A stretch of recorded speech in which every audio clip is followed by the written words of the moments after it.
dari Alkitab nih, dari Mazmur 27:10. Lo baca aja. Sekalipun ayahku dan ibuku meninggalkan aku, namun Tuhan menyambut aku. Gue gak pernah ngerasa ditinggalkan oleh Tuhan. Even though seberat apapun gitu yang gue alamin. Kan di situ kan dibilang Tuhan menyambut aku gitu kan. I feel like ada beberapa orang yang berpikir bahwa untuk kita disambut oleh Tuhan atau merasa dekat dengan Tuhan tuh takes effort. Ada yang beberapa yang berpendapat gitu. Ya. Kalau gue, I'm a firm believer bahwa untuk bersebelahan digenggam sama Tuhan itu enggak, it's effortless.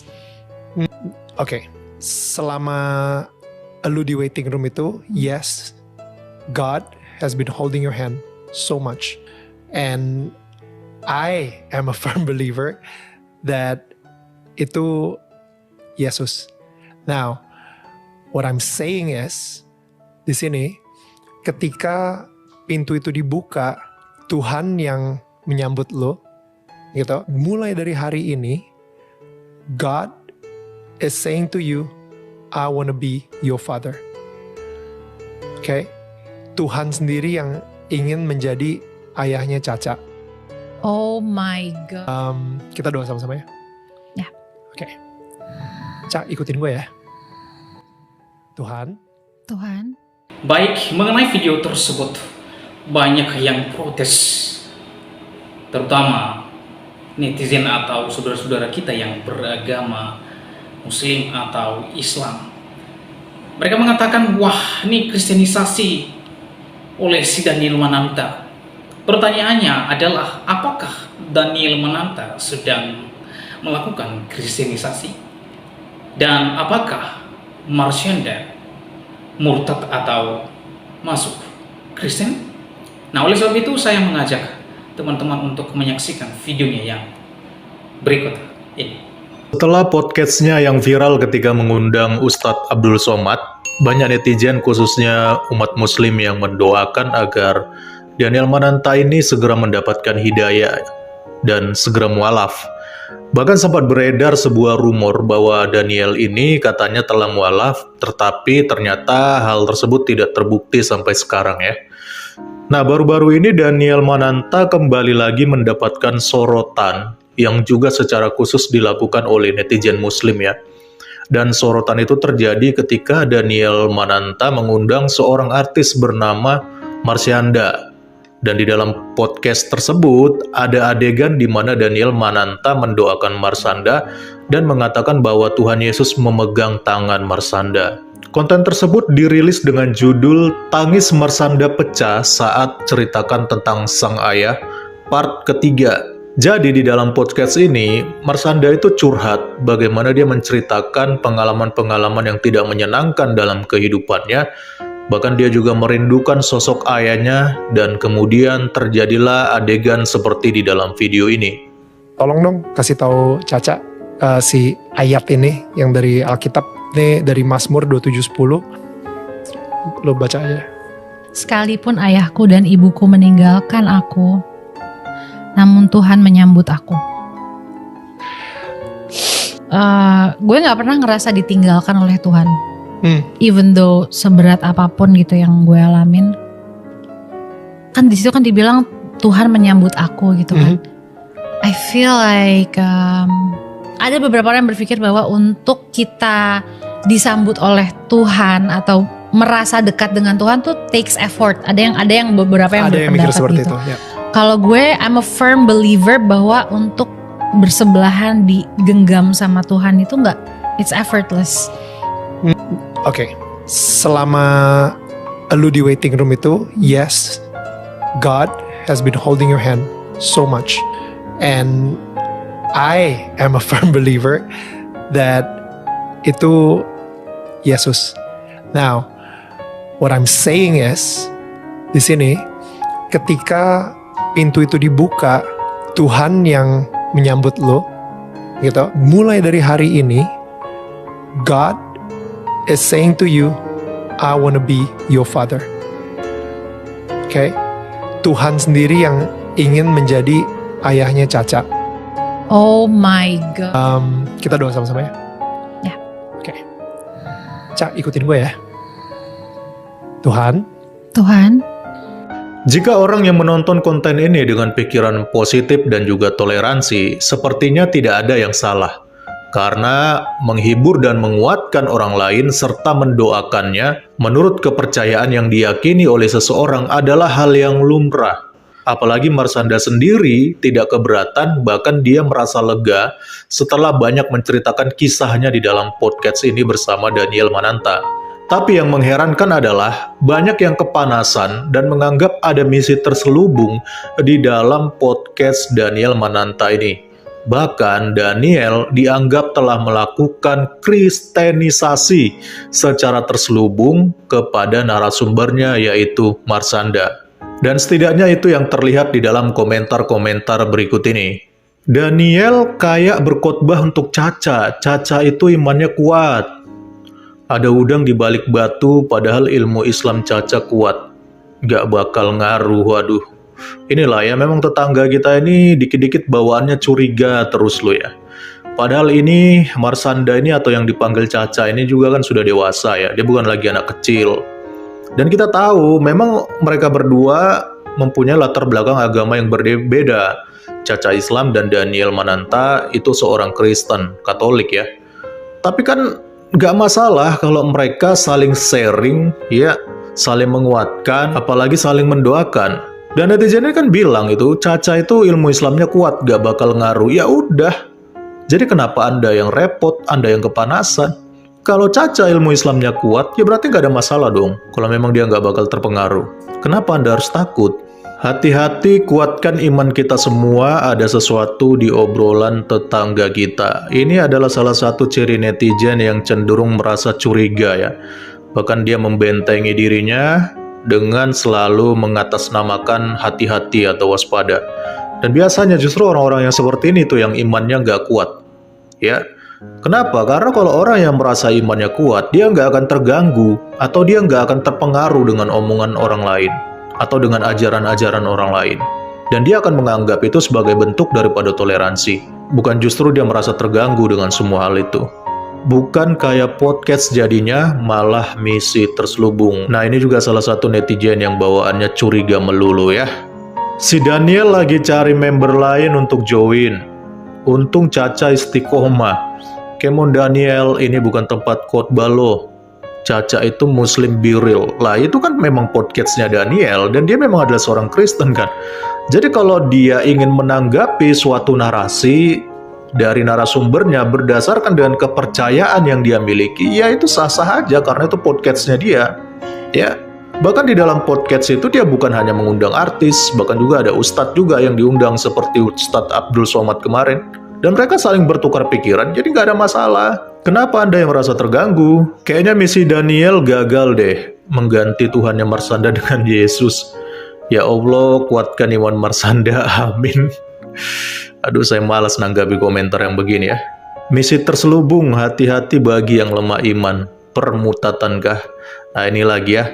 Sekali lagi saya katakan ya, kita ini jangan anti lah terhadap sesuatu hal-hal yang baru gitu loh. Nggak ada salahnya kita banyak belajar terlebih dahulu, bahkan bila perlu dikomparasikan dengan apa yang kita yakini.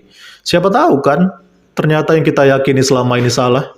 Jadi orang berpikir tetap dianggap positif dan dapat imbalan berpikir. Salah benar dapat imbalan. Tetapi yang berdosa adalah yang tidak berpikir. Jadi ketika kita mengkritisi agama kita, kitab-kitab ini, itu nggak usah takut murtad, ngapain? Jujur saya melihat semua komentar ini, saya kadang merasa heran dengan para netizen ini ya. Padahal semua orang juga tahu bahwa Marsanda itu beragama Islam dan Daniel beragama Kristen. Jadi apa salahnya jika Daniel menanggapi curhatan Marsanda berdasarkan keyakinannya sebagai seorang Kristen? Justru kalau Daniel menanggapi obrolan dengan Marsanda itu dari perspektif Islam, nah itu justru aneh, karena Daniel bukanlah seorang Islam. Marsanda sendiri pun tidak mempermasalahkan akan hal ini. Tapi anehnya justru netizen sendiri yang kepanasan, bahkan menganggap bahwa Daniel telah melakukan misi terselubung untuk mengkristenkan Marsanda. Aduh, gini amat ya jadi umat, sedikit-dikit bawaannya curiga melulu. Kemarin-kemarin waktu Abdul Somad yang diundang, semua pada muji Daniel dan mendoakan supaya semoga cepat mualaf. Sekarang giliran begini malah dihujat dan dicurigai. Dikirain Indonesia ini cuma ada agama Islam aja kali ya. Lagian Marsanda itu kan sudah dewasa dan bisa berpikir dengan baik lah. Dia bukan anak kecil lagi. Kalaupun akhirnya dia menyadari dan nyaman dengan apa yang disampaikan Daniel dan kemudian dia memilih untuk masuk Kristen, ya itu juga nggak salah, itu hak dia. Sebagai orang yang sudah dewasa, dia berhak menentukan jalan dan pilihan hidupnya sendiri. Jadi kenapa harus kalian yang repot? Salam kritis, Tuhan Yesus memberkati. Salam. Itu nggak usah takut murtad, ngapain? Teman-teman, itulah dia video dari Daniel Mananta dengan Marsyanda, di mana Daniel Mananta sedang menghibur Marsyanda ketika Marsyanda curhat di podcastnya.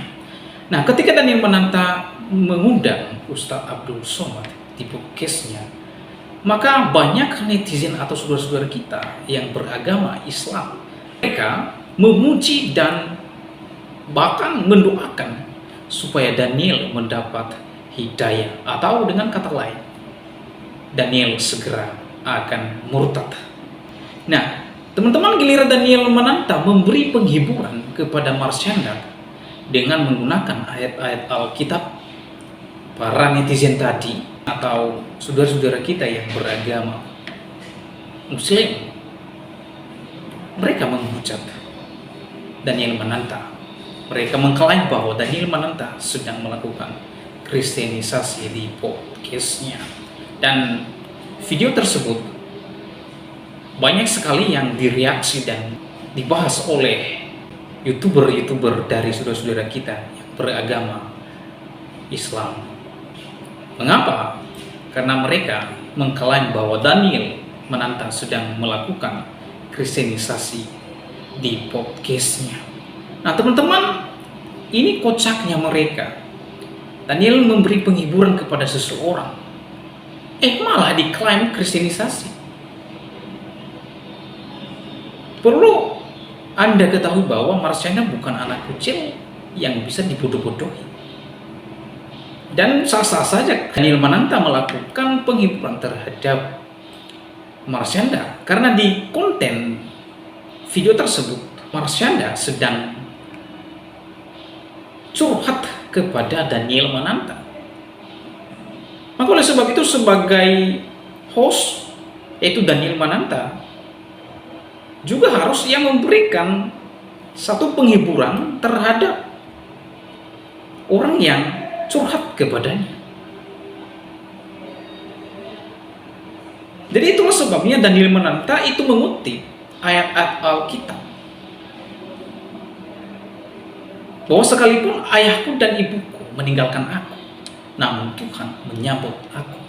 Dan inilah satu penghiburan di mana seseorang mengalami pergumulan dan juga masalah-masalah yang dihadapi, baik di dalam kehidupan dan terlebih di dalam kehidupan di dalam keluarga.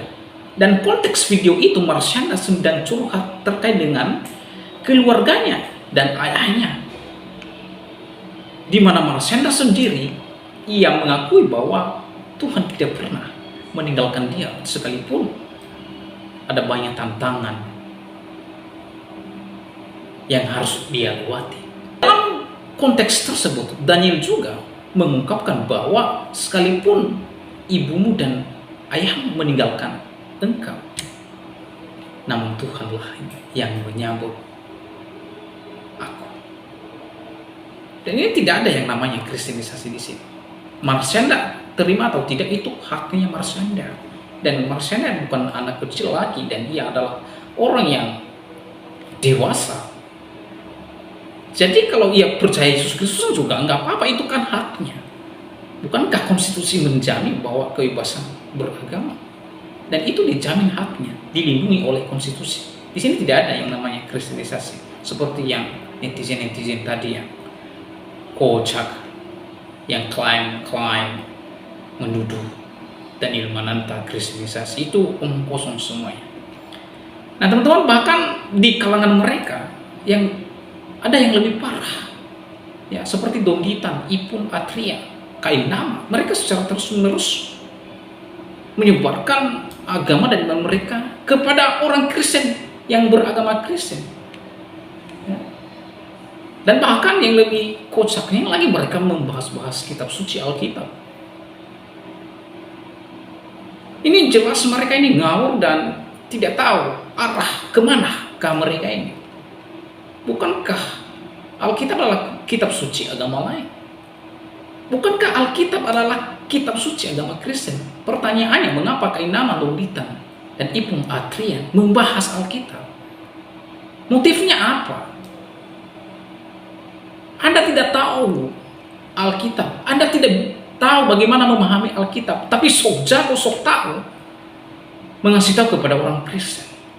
Ipung Atrian, Kainama, dan Lolitan, kalau kamu mau membahas Alkitab, masuk Kristen, percaya Yesus dulu, supaya kamu diberikan hikmat dan hidayah, supaya engkau mengerti dan memahami Alkitab. Sepanjang Anda membahas Alkitab lalu Anda tidak percaya kepada Yesus Kristus adalah Tuhan dan satu-satunya juru selamat pribadi Anda tidak pernah mengerti dan memahami.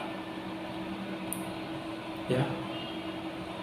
Teruntuk kau kepada Ustaz Kainama, Ipung Atrian, dan Lolitan, stop, jangan bahas kitab suci kami. Anda tidak punya kapasitas untuk membahas itu, karena Anda bukan pengikut Kristus. Jadi tafsiran dan pemahaman Anda terkait dengan Alkitab salah semua, salah kaprah, dan menyesatkan orang lain. Bahas saja kitabmu, ya. Berikan edukasi kepada umatmu terkait dengan kitab, ya, supaya mereka tidak gampang alih server dan murtad. Ya. Sekali lagi teruntuk kepada Ustaz Kainama yang utak-atik Alkitab, Lolitan, dan juga ada Ipung Atrian yang sok-sok jago membahas Alkitab, dan ia menuduh bahwa ada ayat-ayat di dalam Alkitab yang tidak pernah dibicarakan oleh para pendeta-pendeta. Ini omong kosong kau. Siapa kau kok menuduh? Sudahkah Anda melakukan riset, penelitian terkait dengan hal itu? Sudahkah Anda mewawancarai seluruh pendeta yang ada di Indonesia ini sehingga Anda mengklaim bahwa ayat Alkitab yang Anda kutip itu tidak pernah pendeta ajarkan? Itu omong kosong, fitnah. Sekali lagi, kalau Anda mau belajar dan membahas Alkitab, masuk Kristen, percaya Yesus supaya Anda memahami Alkitab dengan benar. Oleh sebab itu, bagaimana tanggapan dan pendapat saudara setelah menyaksikan video ini? Berharap teman-teman memberikan komentar yang baik dan benar, mengedukasi, sehingga orang lain terberkati melalui wejangan dan ide dan gagasan saudara. Demikianlah video saya kali ini, sampai bertemu di video saya selanjutnya. Tuhan Yesus memberkati kita semua. Shalom.